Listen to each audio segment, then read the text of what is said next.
बहुत ही रिसेंटली आपने एक खबर सुनी होगी कि एनसीपीसीआर यानी national commission for protection of child rights ने देश के सारे मदरसों के लिए तुरंत फंडिंग रोक देने का सुझाव दिया है।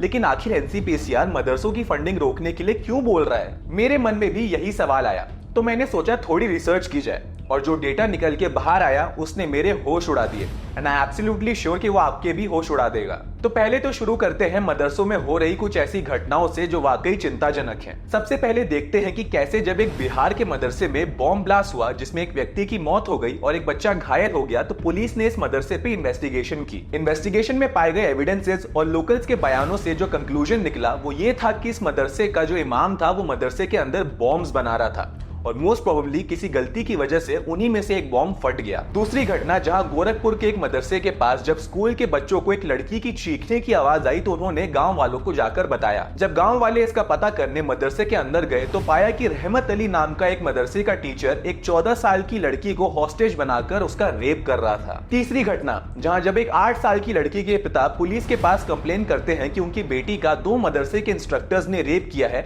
तब पता चलता है कि यह आरोप तो सही है ही, साथ ही साथ अपनी बेटी के रेप में उसकी मां खुद भी इन्वॉल्व थी। अब उसकी मां क्यों इन्वॉल्व थी? क्या मदरसे के इंस्ट्रक्टर्स ने उसकी मां के ऊपर किसी प्रकार का प्रेशर बनाया था या ब्लैकमेल किया था? इसके बारे में कोई खास इंफॉर्मेशन बाहर नहीं आई है। चौथी घटना जहां नॉर्थ दिल्ली के एक मदरसे में उसी मदरसे का एक टीचर एक 14 साल के बच्चे को अपने कमरे में बुला के उसे पहले तो बेहोशी की दवा देता था और जब वो बच्चा बेहोश हो जाता था तब वो उस बच्चे का रेप करता था। वो बच्चा उस मदरसे में महीनों से पढ़ रहा था और एक घटिया टीचर उस बेचारे बच्चे के साथ ना जाने कितनी बार ये काम कर चुका था।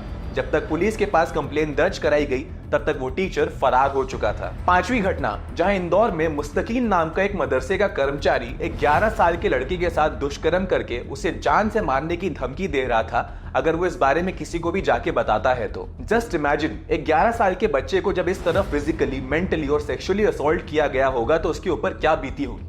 क्या वो कभी भी इस घटना से अपने आप को साइकोलॉजिकली रिकवर कर पाएगा? छठी घटना जहां बिहार के एक मदरसे में एक टीचर ने एक बच्ची का लगभग 1 साल तक रेप किया और ये दुष्कर्म करते वक्त उसके मुंह में कपड़ा ठूस देता था ताकि बच्चे की आवाज कहीं बाहर ना जाए। और इस 16 साल की बच्ची को ये शाहनवाज नाम का टीचर ये बोल के डराता था कि अगर उसने इस बारे में किसी को भी बताया तो अल्लाह उसे कभी माफ नहीं करेगा, ताकि वो बच्ची डर के मारे किसी को बताए ही ना। ऐसी और बहुत सारी घटनाएं हैं जहां मदरसों और दरगाह में बालिग और नाबालिग लड़कों और लड़कियों के साथ मदरसों के टीचर और कर्मचारियों ने रेप और सेक्सुअल अब्यूज किया है। अब आप ये सोचिए कि जो घटनाएं सामने आ जाती हैं और प्रशासन की नजर पे चढ़ जाती हैं, वहां तो उन बच्चों को बचा लिया जाता है, लेकिन उन बच्चों और लाचारों का क्या जिनकी कहानियां कभी सामने ही नहीं आई? क्या उन्हें कभी भी इंसाफ मिलेगा? अब हो सकता है कि कुछ लोग कहें कि अगर मदरसों में ऐसी घटनाएं हो रही हैं तो उन घटनाओं को रोका जाए। मदरसों की फंडिंग बंद करके क्या होगा? आखिर अभी भी लाखों बच्चे मदरसों में पढ़ रहे हैं। अब इस आर्गुमेंट में दम होता अगर मदरसों में पढ़ रहे बच्चों का भविष्य उज्जवल होता, लेकिन ऐसा बिल्कुल भी नहीं है। Let me show you some statistics जो आपको बताएंगे कि अगर अपने बच्चों का भविष्य बिगाड़ना है तो उन्हें किसी मदरसे में भेज दीजिए। Students Islamic organisation of India ने जब देश के 55 मदरसों पे एक सर्वे कंडक्ट किया तो पता चला कि उन मदरसों में जितने भी बच्चे थे उनमें से तकरीबन 80% बच्चों को साइंस, मैथ्स और सोशल स्टडीज कभी पढ़ाया ही नहीं गया। अब उसका रिजल्ट क्या हुआ कि तकरीबन 20 लाख बच्चे जो मदरसे में पढ़ रहे थे उनमें से ज्यादातर बच्चे बेरोजगार रह गए।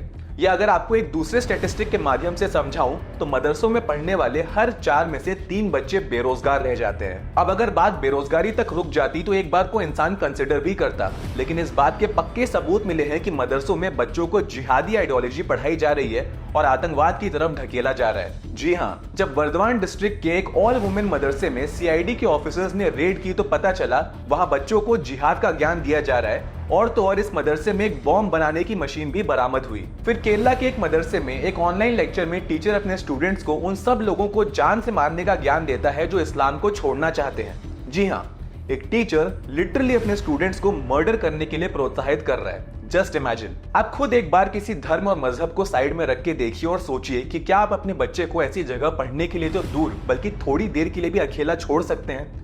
बिल्कुल भी नहीं। बच्चे ही इस देश का भविष्य हैं और उनकी शिक्षा ही निर्धारित करेगी कि इस देश का भविष्य कितना उज्जवल होगा। और एक चीज तो मैं आपको पक्का लिख के दे सकता हूं कि मदरसे में पढ़े हुए किसी भी बच्चे का भविष्य कभी उज्जवल हो ही नहीं सकता। तो आज मेरी 2 रिक्वेस्ट हैं।